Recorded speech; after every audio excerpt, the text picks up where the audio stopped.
Os doy la bienvenida a esta charla llamada Diálogos en el corazón del software, en el que vamos a hablar sobre comunicación y lenguaje en equipos de desarrollo de software, que es un tema del que se habla poco, pero realmente tiene muchas implicaciones y también muchas consecuencias, de las que a veces ni siquiera nos damos cuenta. Por supuesto, dar las gracias a todas las entidades que hacen posible este evento, ya sea en forma de sponsors o en forma de colaboradores. Por supuesto, también a Plain por organizarlo todo. En mi caso concreto, yo he sido convocada aquí por la comunidad de Sevilla.net, así que muchas gracias también por hacer la labor que hacen, que es fantástico. Y, por favor, darle cariñito a todas las comunidades que hay ahí por el mapa, que son muchas, online y presencial, y que están deseando compartir cositas y hacer crecer pues a todo el mundo en conjunto. Que de eso se trata. Y bueno, la gran pregunta. ¿Quién soy yo? ¿Por qué estoy dando esta charla? Un poquito de background. Soy Elena G. Blanco, elena.net en redes y bueno, el avatar al que estoy anclada de por vida, porque temo que si lo cambio en redes la gente no me reconozca, sobre todo en Twitter. Así que ese es mi perfil. Soy .NET Developer, Microsoft MVP desde 2020 y me dedico a cositas varias como el desarrollo de APIs en .NET, Azure, DevOps. Ahora también estoy aprendiendo .NET MAUI y bueno, me dedico a crear contenido en Internet, compartir lo que sé, porque hay que compartir lo bonito, ¿no? Lo que se sabe, lo que se aprende, para eso, precisamente para crecer en conjunto, que para eso estamos. Con esto, ¿vale? La charla que estoy a punto de impartir, voy a lanzar unos cuantos disclaimers, que por supuesto, nada de esto, nada de lo que voy a decir es absoluto, no se puede aplicar a todos los proyectos, porque no todos tienen la misma complejidad, ni hace falta. No vamos a ver código concreto, vamos a hablar de metodología, y esta charla pues, está muy opinionada, ¿de acuerdo? Son opiniones personales, muy personales, y que espero que compartiéndolas pues, alguien pues, se lleve algo positivo de todo esto. Vamos a empezar con un poquito de ponernos un poquito empáticos. Vamos a plantearnos la situación que os ha pasado. En algún momento en el desarrollo de software ha pasado que estás trabajando, digamos, con tu software enfocado en la feature en la que estás desarrollando y viene una compañera o un compañero y te asalta, ya sea en mensajes por Teams o en una llamada, y te pregunta algo que no terminas de entender. Aun estando dentro del mismo proyecto y desarrollando funcionalidades que te deberían ser conocidas, no terminas de entender bien qué le pasa, cuál es su duda, por qué se está encontrando con el problema que tiene. E incluso muchas veces también el concepto que te está intentando explicar esa persona choca con lo que tú tienes en mente. Es decir, aunque estamos desarrollando el mismo proceso, la misma aplicación o la misma solución, te puedes encontrar con que, espera, esto no era así. Esto o lo has malinterpretado tú o lo he malinterpretado yo. Esas situaciones pasan a menudo. Es muy común que haya malentendidos o más bien asunciones del código que estamos desarrollando, del dominio que estamos desarrollando, y que muchas veces se descubren de forma tardía. Como, es que yo había entendido esto, que funcionaba así. Y eso, cuando ya estás desarrollando, quizás sea demasiado tarde.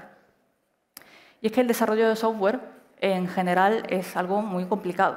Y, por supuestísimo, no se trata solamente de picar código, ¿no? Como lo conocemos. No se trata simplemente de empezar a tirar líneas de código, sin más, para que funcione en lo mínimo.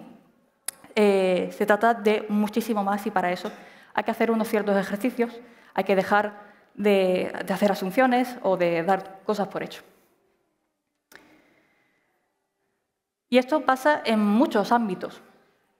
Por suerte, de gracia, en nuestro sector pues, no solamente trabajamos y desarrollamos software para clientes o para empresas, para quien sea, sino que también muchas veces también desarrollamos proyectos personales propios, ya sea por experimentar, por probar una tecnología nueva, por ampliar currículum, por muchos motivos y para muchos objetivos desarrollamos.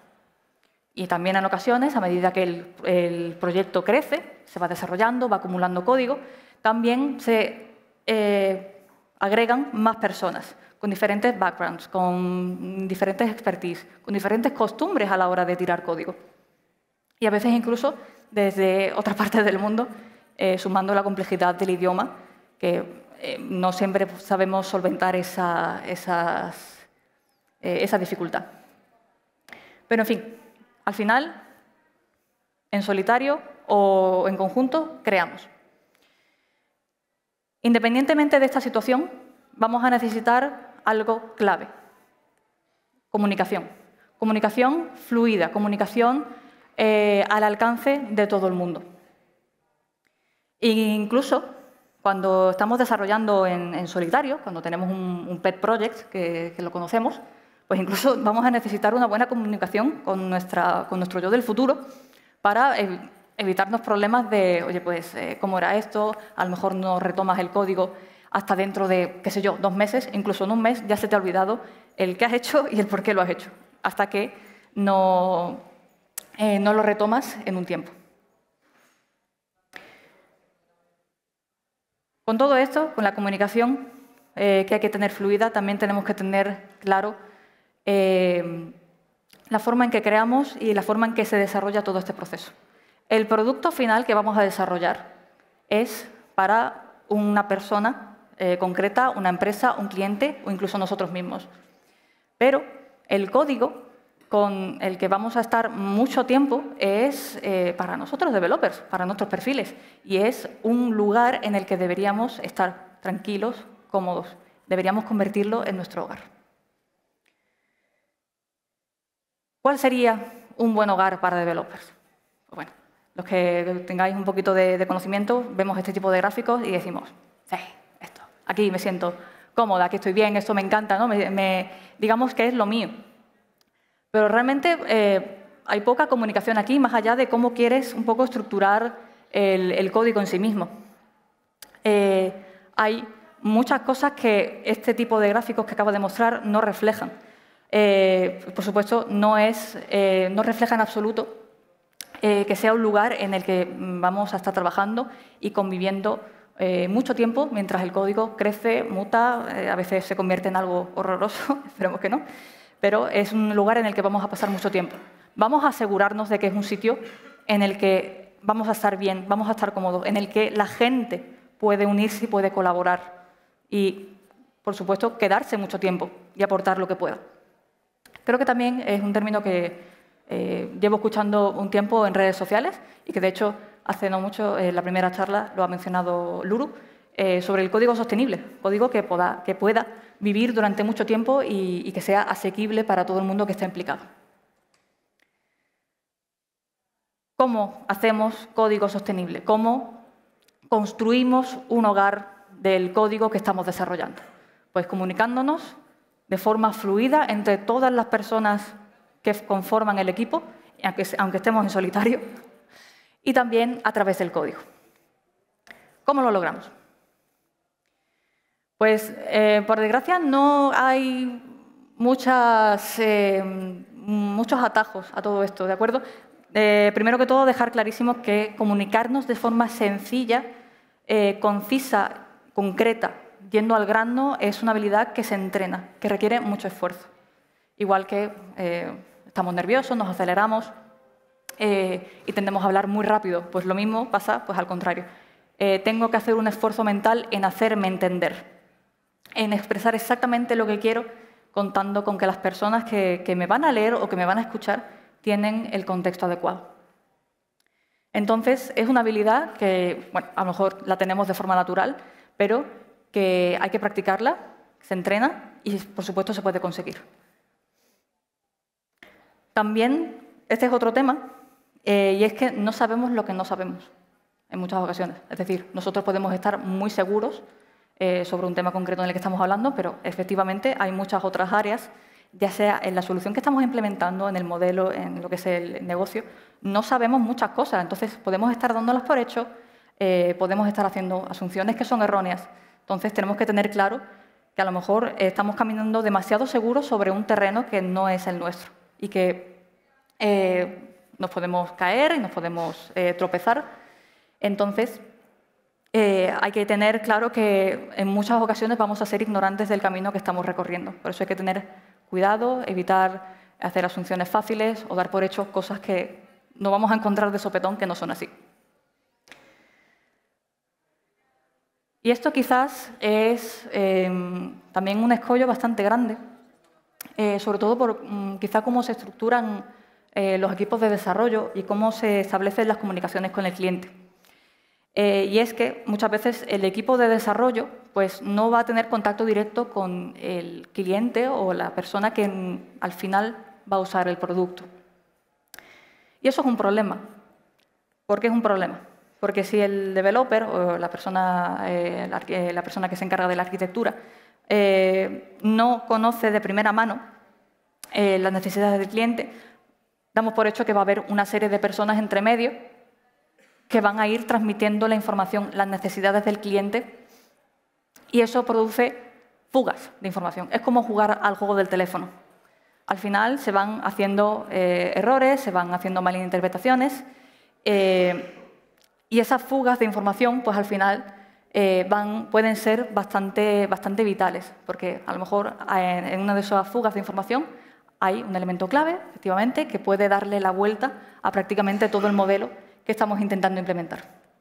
Además de eso, de las fugas de información, también deberíamos esforzarnos por usar el mismo lenguaje del dominio que tiene el cliente. ¿Para qué? Para lo mismo, para evitar traducciones, porque a lo mejor lo que significa para ti un término, para mí significa otra cosa, con otras connotaciones. Y ciñéndonos al lenguaje del cliente, del dominio, pues evitamos también otro tipo de problemas. También se dará que para conseguir la máxima información de este dominio, que queremos ser pues lo más fieles posible para evitar todo tipo de errores y de problemas, va a haber muchas meetings, muchas reuniones, muchos encuentros en los que habrá conversaciones, pues a veces quizá un poco largas, ¿no? Y si son inevitables o si no hay forma de hacerlas más, digamos, otra dinámica, es importante hacer que sean significativas. Si vas a estar reunido con cliente durante mucho tiempo, aprovecha el tiempo. Resuelve tus dudas dentro de lo posible y hacer el esfuerzo de hacernos entender exactamente cuál es nuestra duda, nuestra inquietud, y que esa persona que está al otro lado pues entienda nuestras inquietudes y que pueda darnos la mayor información sobre el modelo que queremos aplicar de la forma más concisa. Así que eso. Make them meaningful. Las reuniones, todos los encuentros en general, todas las conversaciones que vayamos a tener, que sean lo más significativas posibles y lo más cargadas de información útil posible. Y, por supuesto, también, el código también debe ser expresivo. Y aquí pues, no estamos hablando solo de lo que es el código limpio, ¿no? De comentarios. Bueno, la típica guerra de sí, comentarios sí, no, comentarios no. Hay una guerra abierta todavía con este tema desde que se publicó Clean Code. Por supuesto, el good naming, métodos cortos, comandos, queries, en fin. El código también va a hablar mucho y, de hecho, va a reflejar la realidad del dominio que estamos entendiendo y que estamos intentando implementar. Si el dominio está bien entendido por todas las partes, efectivamente, de forma bastante evidente, lógica, el código va a reflejarlo también. Y aquí también, bueno, aquí quizás toque un poco la fibra sensible, el testing. El testing también ayuda mucho a entender el código, el dominio que estamos implementando. De hecho, creo que se está hablando bastante de este tema aquí en la .NET y me encanta.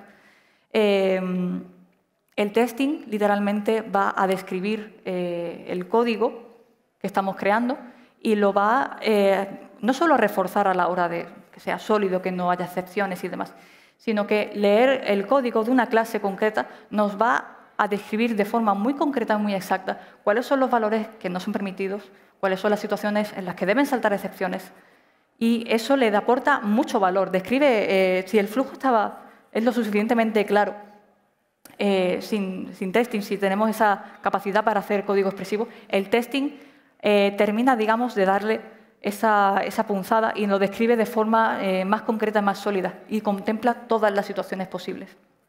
Es por eso que es bastante importante, muy importante diría yo, se le da menos importancia de la que debe. Un proyecto con un alto porcentaje de cobertura de código en test unitarios va a estar muy, muy descrito, porque te vas a encontrar descrito en forma de test individuales cuáles son las situaciones que puedes encontrarte y cuál va a ser la reacción. Y eso, para personas que se incorporan a un proyecto, o gente junior también, que es súper importante también que vayan a entender el código de forma más sana posible, en el que van a trabajar durante mucho tiempo, les va a ayudar a entender y a ver reflejado en forma de un código muy descriptivo el código que se va a tratar.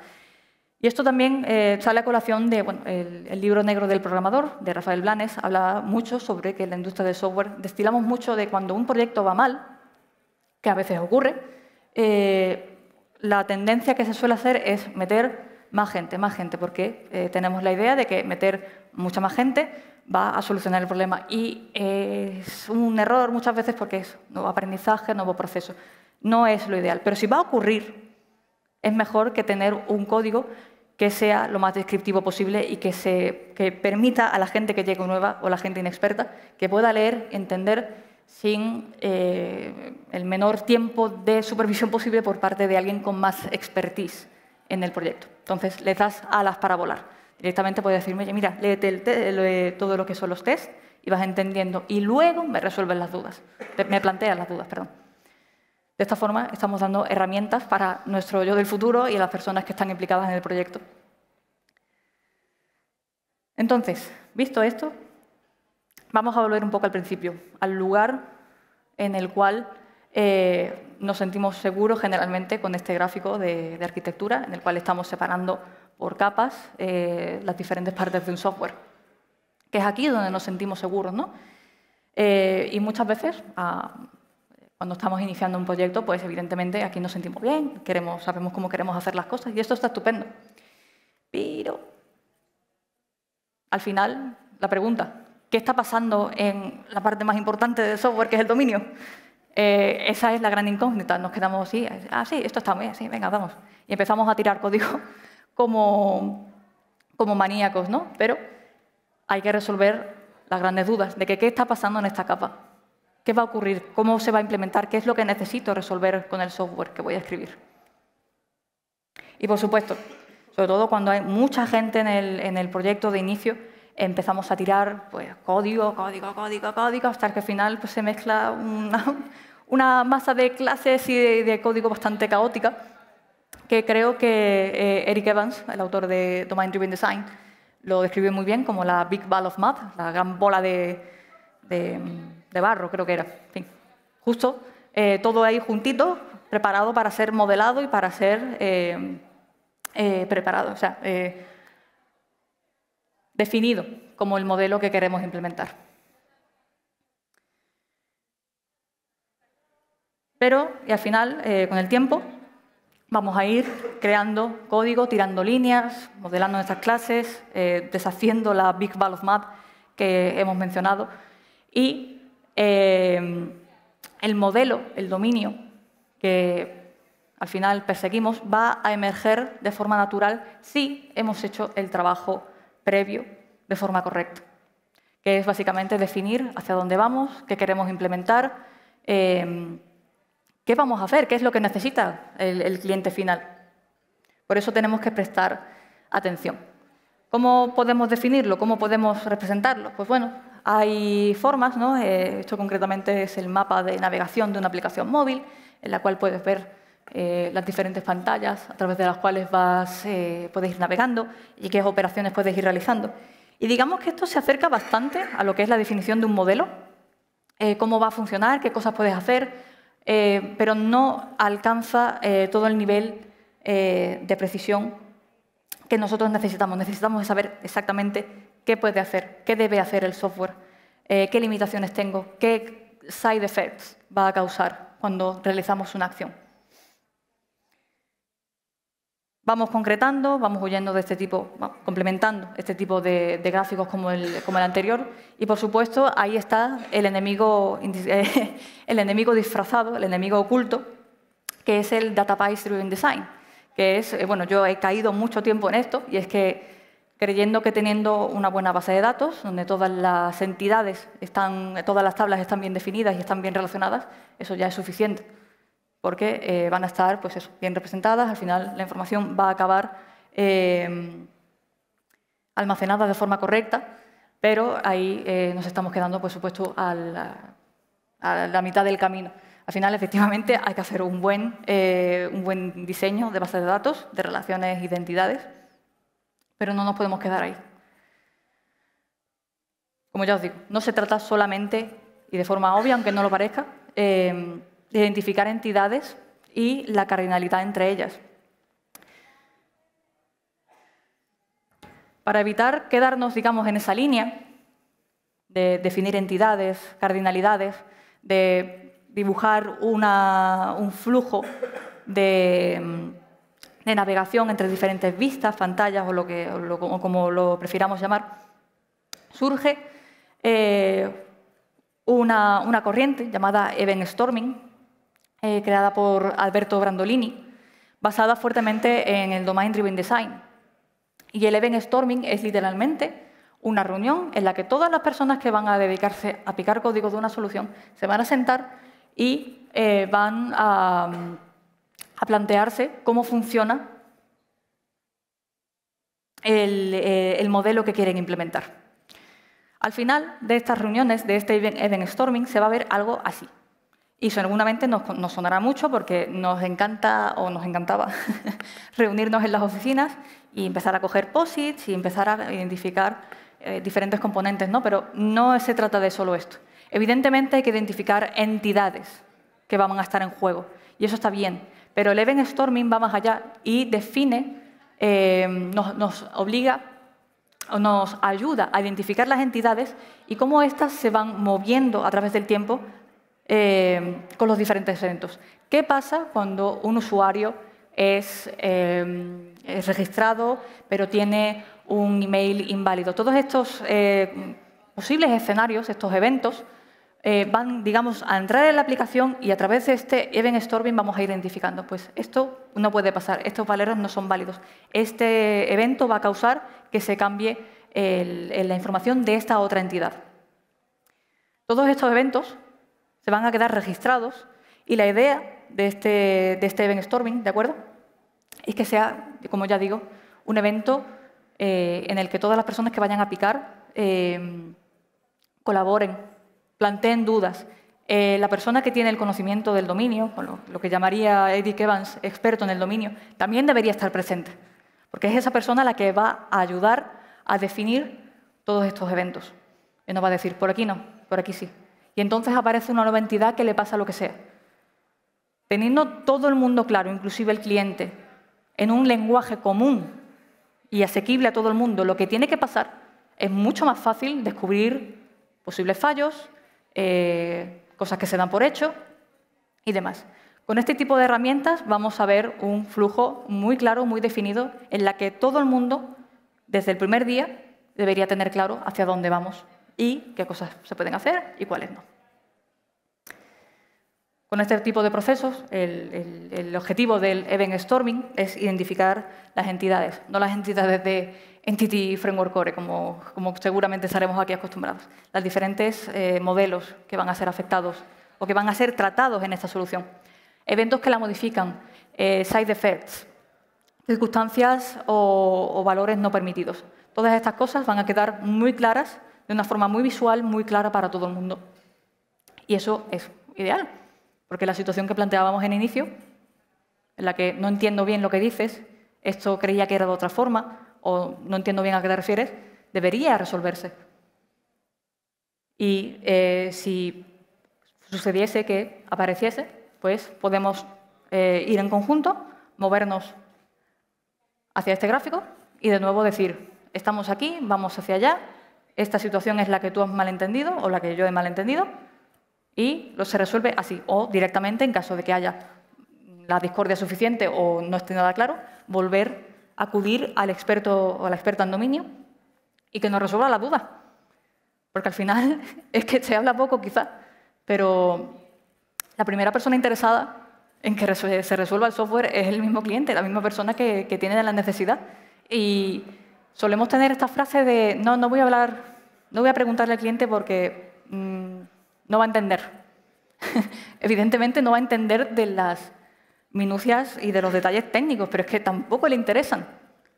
Lo que sí le interesa es que entiendas bien el modelo y la solución que estás implementando. Entonces, en ese sentido, deberías molestarle todo lo que haga falta para conseguir entender bien, porque no se trata de ser expertos. Para eso ya está esta persona, esta figura del experto en el dominio. Se trata de entender lo suficiente como para poder aplicarlo en software, que es, al fin y al cabo, nuestro trabajo. Así pues, teniendo esta herramienta del event storming, estamos visualizando el proceso de forma que se quede mucho mejor clavada en el cerebro, de forma más sencilla, y sobre todo en un lenguaje que es natural, porque nos gusta o no, lo natural no es empezar a hablar de frameworks o de stacks o de cualquier otro lenguaje. Lo natural, lo fluido, lo que va a surgir de forma normal, va a ser el lenguaje que tiene el cliente para resolver su problema. Y por supuesto también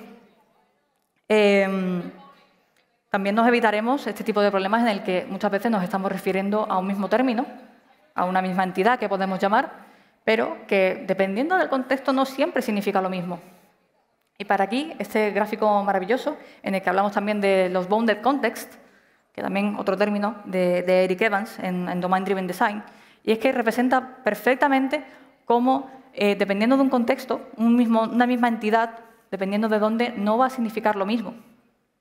Si estamos desarrollando, por ejemplo, un videojuego, no es lo mismo lo que significa player a la hora de gestión de la cuenta, ni player tampoco a la hora de gestionar sus scores o sus puntuaciones o sus estadísticas, ni tampoco, para la gestión de pagos en caso de que haya ciertas funcionalidades que sean de pago. Es muy importante, es vital tener conciencia primero, y aquí es donde nos deja claro que no sabemos muchas veces lo que no sabemos, y es aclarar lo antes posible los posibles contextos que existen dentro de una aplicación para una misma entidad y movernos o dejar claro a la hora de comunicarnos en qué contexto estamos hablando. Para eso, pues, muchas veces, a lo mejor mis comunicaciones, sobre todo mis compañeros lo sabrán, a la hora de enviar un mensaje, un mail o un chat en Teams, siempre me esfuerzo por decir en primera línea, necesito hablarte de X cosa en relación a Z cosa. Siempre sentando la base, porque esa persona va a tener su cabeza en otra parte del código o en otra parte de la gestión, en lo que sea.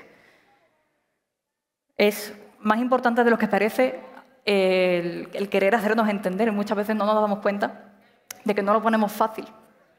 Y eso incluso yo me incluyo. Entonces,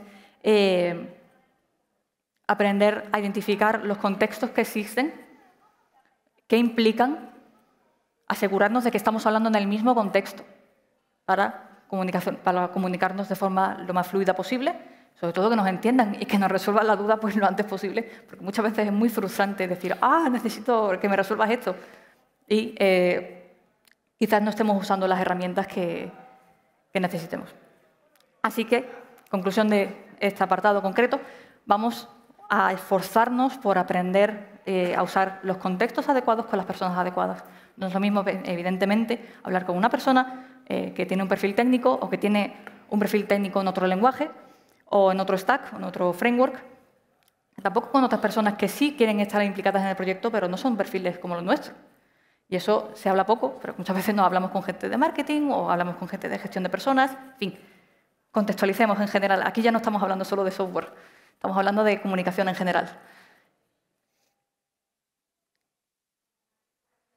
Todas estas herramientas, que espero que sean útiles a alguien o que a alguien le haya dado una idea o le anime a comunicarse mejor, van a producir, en consecuencia, una documentación viva, ya sea en forma de gráfico, al final de forma escrita, como sea. Va a producir una documentación viva que debe ser actualizada y que va a evolucionar junto al código. Al final, ambas cosas deben estar completamente sincronizadas, porque en el momento que una se pierda, ahí empiezas a perder un poco cuál es la fuente de verdad única o primaria.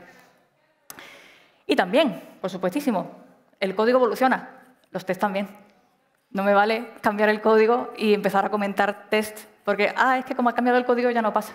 Modifica los test. Los test también deben hablar del código. Describen, nos ayudan. Se valora un poco, la verdad. Y también esa concepción, cuando mucha gente habla o le hablan de los test, le cuesta bastante entender que los test no son inamovibles, van a cambiar, el código cambia, porque no el test no iba a cambiar. Al fin y al cabo, se adapta precisamente al código que cubre. Entonces, en ese sentido, cero miedos a cambiar el test, los test. Y, por supuesto, en colación a lo que hablábamos al inicio, con estas herramientas, que espero que ayuden a alguien, cada proyecto, dependiendo de su complejidad, dependiendo de las personas, van a definir su propio lenguaje común, su propio proceso de aprendizaje, su propia definición del modelo que van a implementar. Porque lo que ha funcionado con un grupo de personas para un proyecto concreto, en unas circunstancias concretas, no tiene por qué funcionar siempre. Entonces, seamos lo más adaptables posibles en ese sentido a la solución y a las personas con las que estamos trabajando. Todo esto, al final, es lo que va a dar sentido a los lenguajes de programación, a las tecnologías varias, a los stacks. Porque sin una buena comunicación, sin un sentido de la dirección, que es lo que nos va a dar todo esto, al final nos ayuda a encaminarnos hacia dónde vamos y cómo tiene que ser implementado. Sin todo esto podemos decir que los lenguajes, todas las tecnologías del mundo, por muy potentes que sean, no sirven de nada. Puedes ser muy experto en cualquier plataforma, en cualquier tal, pero si no lo utilizas para lo que debes, no te sirve absolutamente de nada. Entonces, una vez tenemos las herramientas para comunicarnos entre personas, porque por eso desarrollamos, para crear en conjunto, podemos empezar a sacarle verdadero valor a la tecnología que tenemos al alcance, que es mucha, por suerte, muy variada y para muchos gustos. Y bueno, con esto vamos acabando, dejando una frase de Eric Evans, en la cual, el autor de Domain Driven Design, en el cual pues, él hablaba sobre cómo para comunicarnos de forma efectiva tenemos que usar el lenguaje que al final sea entendido por el dominio, para asegurarnos de que no haya traducciones, que no haya malinterpretaciones y al final llegar al punto que queremos. Y con esto vamos acabando. Y como estamos en junio, pues Happy Pride a todo el mundo.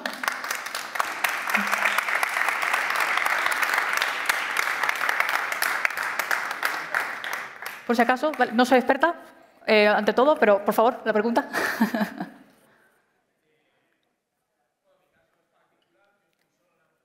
¿Vale? Ok. Estás solo y eres junior. Nada, absolutamente nada.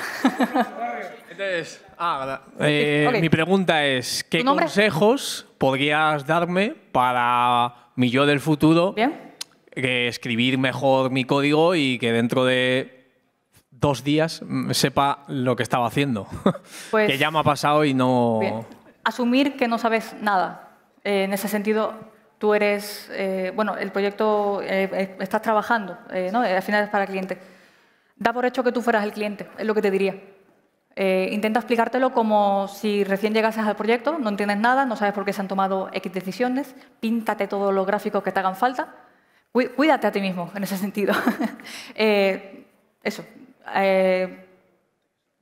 Si alguna vez te ha pasado que has programado, has tenido que dejar el proyecto por cualquier motivo y a lo mejor has vuelto dentro de 2 meses. Te ha pasado. Y te quedas... ¿Por qué hice esto? ¿Por qué tomé esas decisiones? Pues en ese momento es cuando diría, vale, me gustaría que me explicasen el código, las decisiones así. Y entonces en ese momento es cuando te pones, dando por hecho absolutamente nada, como si fueras el cliente y no tuvieses ningún conocimiento técnico, pero como si recién llegases. Ponte en tu piel, en el mismo tuyo del pasado. Y nada, que no te cortes, eso es, que no escatimes. Es mucho, muchas páginas, ¿no? Joder, cuánto gráfico. Es para ti. Tú te entenderás. Y espero que te ayude. No sé si tienes más preguntas. Con respecto a comentar mi propio código, Sí. Sí. Bien, ¿no? Porque Sobre todo, como estoy solo... a ver, no crees comentario. ¿Te has leído Código Limpio, por casualidad? No. Pues te recomiendo la lectura, ¿vale? Yo creo que hay un punto medio entre nada de comentarios, muchos comentarios. No hagas un comentario de 30 líneas. Pero si por casualidad vuelves a leer eso es lo mismo. Es como, ¿voy a entender esto dentro de 2 meses? No. Refactoriza. ¿Lo seguiré entendiendo? No. Haz un comentario. Ponte a prueba a ti mismo en ese sentido. Guárdate las espaldas para cualquier situación en la que pueda darse. Espero que te ayude. Muchas gracias por tu pregunta. Ahí había otra pregunta. Con el tema de la traducción que has dicho, que no traduzcamos nada. Pero, claro, si yo, por ejemplo, hago una aplicación para un concesionario español, yo al poner coche detail view model me tiembla un ojo. Claro. Es que no sé, ahí... lo traduzco todo, sería detalle coche vista modelo, que no... No traducciones literales en ese sentido, no traducciones de idioma como tal, sino utilizar el mismo término o el más cercano posible. Es que lo entendí mal. No. Ha dicho traducción, digo, a lo mejor te refieres a que no lo cambiemos. Traducciones de cómo te lo explica a lo mejor tu project manager, desde el cliente. No, yo he entendido que el cliente quiere esto y entonces te lo cuenta a ti. Y tú luego entiendes otras cosas. Que es normal, porque funcionamos así. A ese tipo de traducciones me refiero. Vale. Entonces, evidentemente, el código en inglés, por favor, sí. Pero eso, evitar jugar al juego del teléfono. No, este me ha dicho que tal, no, este me ha dicho que otra cosa. Y así se pierde información a ese tipo de traducciones. Gracias por tu pregunta. ¿Otra pregunta por aquí, Joaquín? Sí. Bueno, primero decir que está en tu misma situación, ¿vale? Al junior, ya no estoy en esa empresa. Lo siento. O sea, no digo más. Y justo en esa empresa, en esa situación que he estado, tú has mencionado una cosa muy interesante, que es la pérdida de información entre el cliente y los developers. Y en ese punto, atacar ese punto, sobre todo en una empresa grande, que hay mucha burocracia, que hay un organigrama muy fuertemente establecido en el cual no te puedes saltar los pasos, es un punto muy complejo, sobre todo para los juniors, porque yo estoy ahí también en Junior Meet, y es un punto que, ¿cómo le digo yo a mi jefe? En plan, necesitamos hablar con el cliente, esto no va a salir adelante, y lo estás viendo porque se está cayendo todo, o sea, porque nos están cambiando los requisitos, no nos estamos entendiendo y estamos tirando palos de ciego, tirando la pelota hacia adelante. En ese punto, la comunicación, ¿cómo la puedes gestionar? Porque se escapa de tus manos. O sea, incluso de tu propio project manager, muchas veces se le escapa. En una organización con una arquitectura, con un organigrama de miles de personas, es que se te escapa. O sea, es extremadamente complejo. ¿Tienes algún tip, algún consejo? ¿Cómo puedes exponer a los jefes superiores, a los que están arriba ya? En plan, no, mira, necesitamos hacer reuniones con el cliente para aclarar los asuntos, porque evidentemente está yendo mal. Sí. A ver, la clave no la sé, pero yo ahí sería pesar, en el sentido de dejar por escrito de forma que sea recuperable, en el sentido de en forma de mail. Mira, te he dicho o te comenté en todas estas fechas que necesitábamos tal. Por desgracia, por suerte o por desgracia, empezamos a atender ese tipo de necesidades cuando se empieza a perder dinero. Entonces, quizá cuando se pierda el suficiente o el dinero que ya empieza a hacer daño, ahí es cuando quizás diga, oye, vamos a cambiar algo. Es complicado. Por desgracia no tengo una solución clara, pero empezaría por ser plasta, en el sentido de no dejar pasar, necesito esto, necesito esto, necesito esto. Quizá en algún momento empiecen a entender y atender. Si nada de lo que estamos haciendo funciona, quizás a alguien se le encienda la bombilla y dirá, habrá que probar algo diferente. Es que, si me lo permites, parece más un problema de la cultura empresarial que de los propios desarrolladores.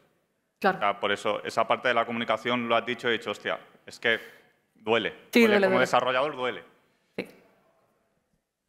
Es eso lo que hice. ¿Qué has dicho, perdona? Sí, a veces todo esto pasa por cambiar de empresa. Mira, no puedo con esto, y es que al final, ahí ya empatizando contigo mismo, voy a perder salud física y mental. ¿Me renta estar aquí? Probablemente no. Quizás entonces, pues, sí, no, a veces hay que romper la mesa y decir, mira, ya está, no se puede. Quizás entonces te hagan caso. O no, y tu futuro está lejos. y serás más feliz. Ojalá. No sé si hay más preguntas por ahí. Buenas. Bueno, ¿Qué tal? Más que una pregunta es una apreciación y lo voy a hilar con lo que ha dicho el compañero. Bueno, ánimo primero al anterior.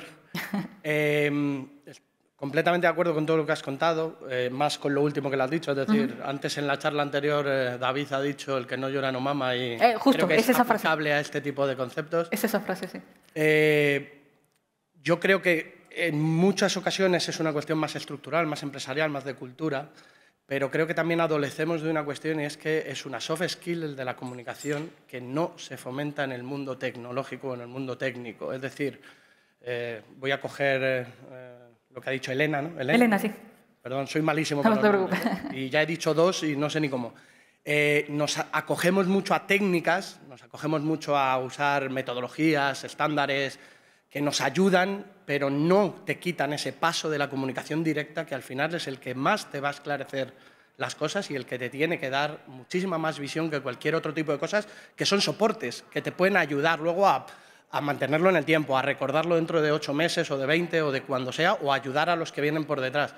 Pero creo que en el mundo técnico todavía esa soft skill de comunicarse directamente y además tener unas buenas habilidades de comunicación para con el cliente, cambiar tu registro, cambiar tu lenguaje, cambiar esas palabrejas que nos encantan a todos, pero que el cliente nos mira como diciendo, pero tú quién narices eres y en qué idioma me estás hablando, creo que es algo que de base se tiene que fomentar muchísimo más, y hablo desde el aprendizaje más a bajo nivel, incluso desde la escuela. Y simplemente quería dejar esta apreciación. Yo soy developer, soy director de un área de desarrollo, pero además soy profesor de programación. En ese aspecto también es muy importante. Y cuido mucho este aspecto porque creo que no se fomenta. Yo trabajo en una universidad y soy profesor en una universidad, pero creo que no se fomenta ni desde las capas mucho más inferiores y es una habilidad que se debería fomentar muchísimo, sobre todo en el mundo técnico, que nos cuesta tanto el expresarnos, nos cuesta tanto el comunicarnos de forma efectiva y nos cuesta mucho empatizar y comprender aquello que nos quieren pedir porque creemos que, como es algo técnico, pues sabemos mucho más, vamos a dar una solución mucho más fiable ya, pero a lo mejor no es lo que te están pidiendo o no es la necesidad de la persona. Solo quería decir eso. Sí, bueno, muchas gracias. Y esto también no lo he mencionado, no lo hemos mencionado, pero la confianza que se va a generar en el cliente o en la persona para la que estás desarrollando, cuando ve y aprecia que estás esforzándote en usar su mismo lenguaje, en que hay un esfuerzo real en que haya una comunicación fluida y real, eso también aumenta la confianza y, en fin, hay muchos beneficios en que confíen en ti, la fluidez de información es mucho más fácil, en fin, los beneficios en ese sentido, siempre que sea posible, siempre que haya margen de acción para eso, pues son muchos.